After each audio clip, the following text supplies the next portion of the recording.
Tonight, the talk is on compassion. Now, if we look into the dictionary, compassion, the word compassion means being moved by the suffering of others and wanting to help alleviate or reduce the suffering. So, in other words, there is suffering, and then we want to help other beings.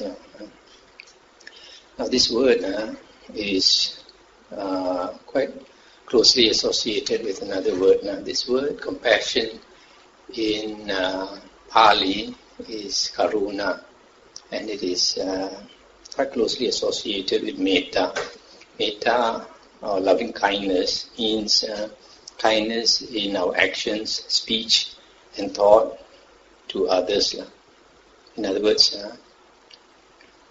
we want to make others happy.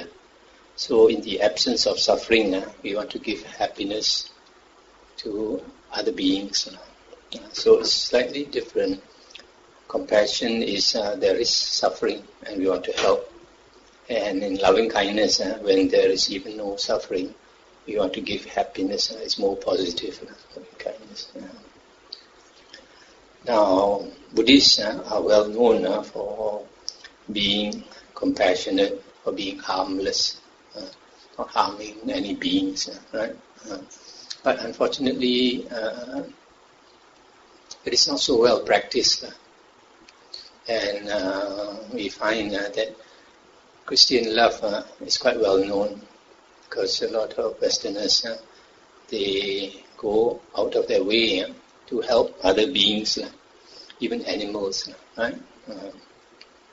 But actually, when we compare Christian teaching and our Buddhist teaching, our Buddha stressed on compassion even and loving kindness even much more than Jesus.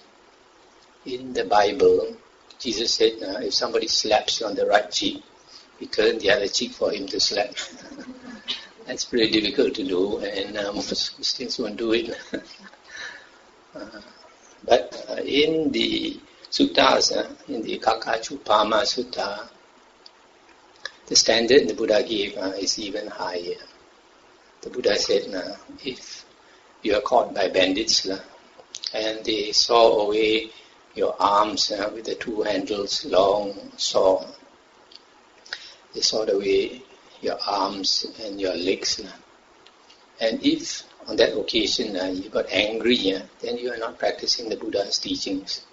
That's even more difficult, isn't it?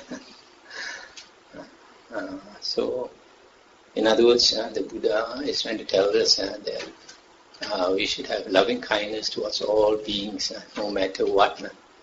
And this we can only practice if we understand the law of karma vipaka, that whatever we get is what we deserve, nothing more, nothing less. So we understand the law of karma vipaka. Whatever comes to us, good or bad, we accept it, especially bad, because it's very difficult to accept suffering.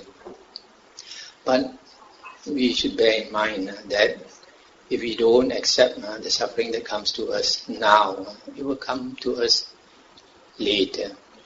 So that is accepting karma